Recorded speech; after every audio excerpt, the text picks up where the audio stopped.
Good morning, my name's Andy Thornton. Some of you may have met me here or there, I am currently the Chief Executive of the Michael Roberts Charitable Trust. And so I'm probably more often in this church when you are not here, because the Michael Roberts Charitable Trust operates out of your building, to which I give you very much heartfelt thanks for the partnership we've had over the years. It's been an immense blessing to us as a charity that you have partnered with us. But somewhat invisibly to you, you are partners with us. In the hall there behind us, we run 2 days a week a drop-in centre called the Maybury Open Door. And in this corner of the church, 4 days a week for 3 hours, we operate the Harlow Foodbank. And the Harlow Foodbank is very busy just now, as you may know. And this week, we've given out about 100 parcels from your church, which is about over 200 people. And those are people who walk through the doors of this church, not as you did probably this morning, with a glad heart to be thinking about Christmas again, but in some trepidation that their lives seem to be falling apart, that they've come to some moment in their life where they're in crisis and they don't know how they're going to get through the next few weeks. And in this church, those people have found support and solace, and they found respect, and they found, we hope, dignity, because of what we've been able to do through the Michael Roberts Charitable Trust and the work of the Harlow Foodbank. I want to connect this morning something to do with that other congregation that finds themselves here for sometimes 12 hours a week we're open, and yourselves here who come in the morning on a Sunday morning to give thanks to God and to participate in the life of God through worship. And I'd like to suggest that they are two sides of the same coin. They are two sides of the aspect of the Christmas that we are celebrating now. And I don't know about you, but I find that as the years go by, and I had some sympathy for you. 53 years ago, I was at a village church singing Once in Royal David City for the opening of the service. And I remember the trepidation. It's quite like talking to you this morning. I remember the trepidation of being the person that had to get the notes right at the beginning of the service. And as every passing year, and certainly in this last 30 years, our understanding of the world has emerged and developed massively. I think sometimes when we come back to Christmas, we forget that. We forget that the traditions of Christmas lose something in translation to a world, for instance, who in the last few weeks might have watched The Universe on BBC TV. A broadcast about the age and the size of the cosmos, that the cosmos is not 5,000 years old, as the writers of John's Gospel might have believed, but 13.7 billion years old.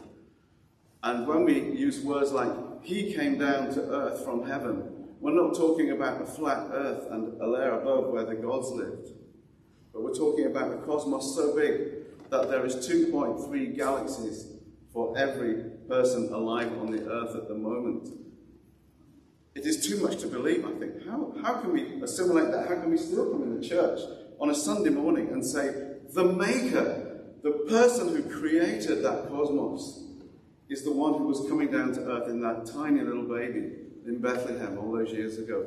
It's an outrageous thing to say. It's audacious beyond belief that we think that is the case. And yet, I believe it. And yet, I think most of us here will believe it. Because there is a consistency in the cosmos, and there's a consistency about being us here today. That makes sense. The cosmos may be 13.7 billion years old. We may have taken that long to evolve, this little bit of life on this planet. We may have taken that long to evolve, and yet we still have lives where we seek love, and we seek meaning, and we seek purpose, and we seek something bigger than just a model of the universe that says we are tiny pinpricks and tiny sparks in the flash of time. That's what we do. And I think this is what people were about to see when Jesus was born. They were about to see the consistency between that God who is behind everything and the small lives that we live. And I want to say this is one reason I think this is the case. When I think about why God may have decided that all the words of the prophets and all God's appearances on the planet in the time we see as the Hebrew Scriptures, the Old Testament, all those incidents which take up most of our Bible, why was there a need for something else? Why was there a moment in time when God said, no, I must try again. I must explain this better to them because they're not getting it. They're not getting it. Why not? Did we need more religion? Did we need better moral teaching? What did we need to get it? And I think it's none of those things. Because there's plenty of religion at the time. There's plenty of ways of showing that you are morally better or cleaner or healthier than others. What we see in the life of Jesus is somebody who, from the beginning and in the middle during his life and ministry, in his miracles, in his parables, in his arrest, in his death, and in his resurrection, gave us this one message. The message is that God understands the pain of this world. This message translates more easily sometimes to those who come to the food bank than it does to us on a Sunday morning. That God understands the pain of this world. Not only understands it, but at the very beginning of his life, as we've just sung, he pronounces his arrival to those at the bottom of the social hierarchy. At the time when Jesus was born, there were about 7 layers of social strata in society. There were at the bottom the untouchables that often get nicknamed lepers or summarized as lepers. And at the top there were the unreachables, the powerful, those who ran the temple, those who made the decisions in the religious hierarchy or the Roman, in collusion with the Romans. And in the second strata up were the unskilled labourers, the ones probably couldn't read or write, the ones who couldn't get clean enough because they were working at night, for instance, to arrive and spend their time in the synagogue on a Saturday. And those are shepherds.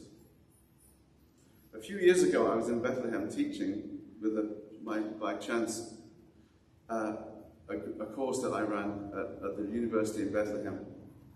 And most people that were there were Muslims that I was teaching from the different universities. And they lived near Bethlehem, and they'd never been to the Church of the Nativity. They'd seen the busloads come day in, day out, shunting through. And I was telling them about my faith and how it relates to this place in Bethlehem. And that there was this church, and they said, oh yeah, we've seen people going in and out of that. What's happening in there? And I said, well, let me take you. So we went, and when we got into the church, they said, wow, this is amazing. Look at all these paintings. What are these paintings? And I thought, you live here and you don't know about these paintings. You don't know anything of this story. And I said, well, this is Mary, this is Mariam, as the Muslims would call her. And she had this baby, and I explained it. And they said, what's this? I said, that's the angel speaking to. And so we carried on talking. And then, what's this one? And I said, well, just over there, probably about 2 kilometers over there were some shepherds in a field at night. And these shepherds were minding their own business, and these angels in this painting appeared to them. And they went, wow, you're kidding me, oh, what, over here? Just near where we live? Yes. And I could feel my heart rising inside me. This is good news. This is real good news. And yet you haven't heard this great news. You haven't heard this great news because, for whatever reason, it's not been getting through like it hasn't been getting through in our country.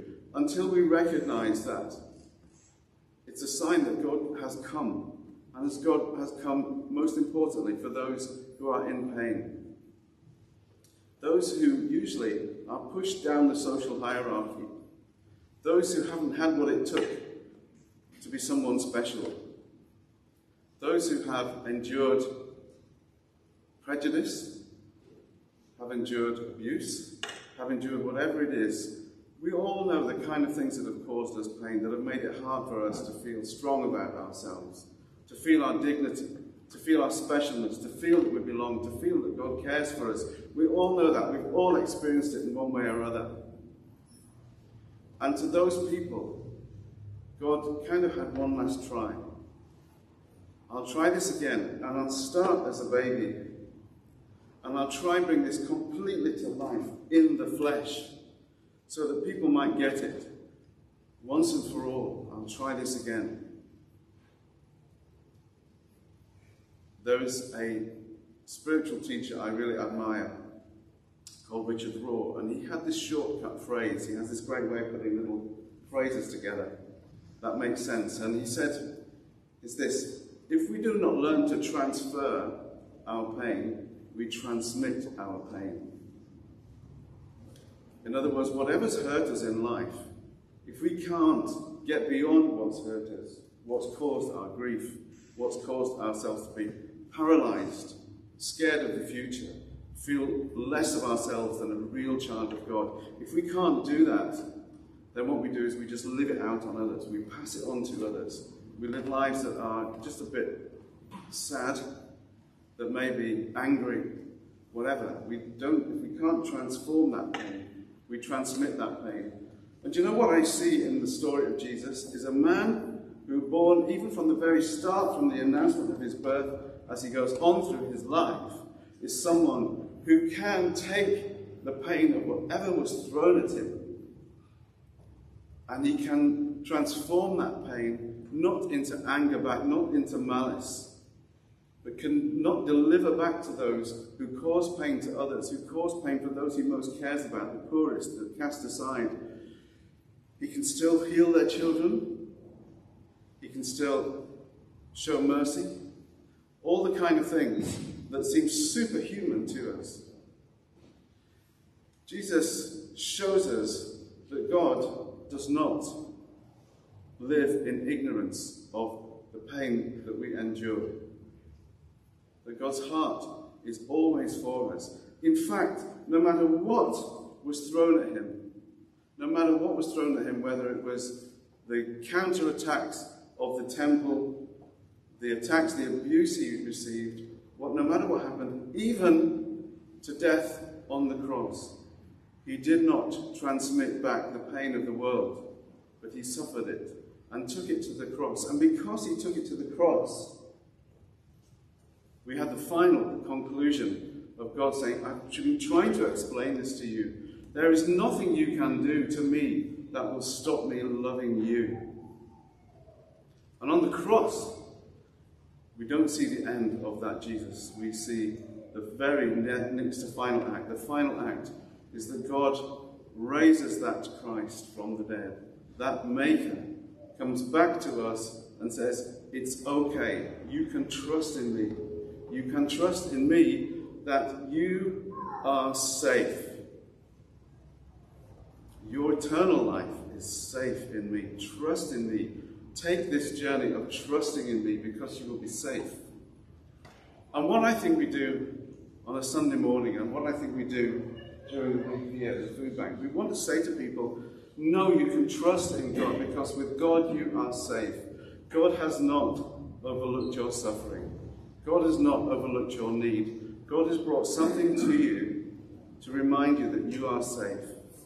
Our lives, our forever lives, are safe starting now. We can trust that and we can transform our pain and our struggles when we allow God in to be our transformer.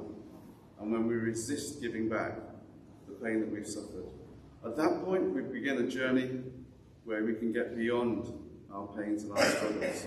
Because God is there for us, and God is here for us in the week, and God is here for us on a Sunday. And for that, I want to say a huge thank you to you for your partnership at St. Paul's, for the love and care that you've given us to Martin and your leadership team, for all those who've partnered us over the year. I want you to hopefully keep in our prayers those who come to your premises during the week, whose lives are falling apart, and to whom we want to say, you can trust, maybe through this small gesture, brought from the people of Harlow to you.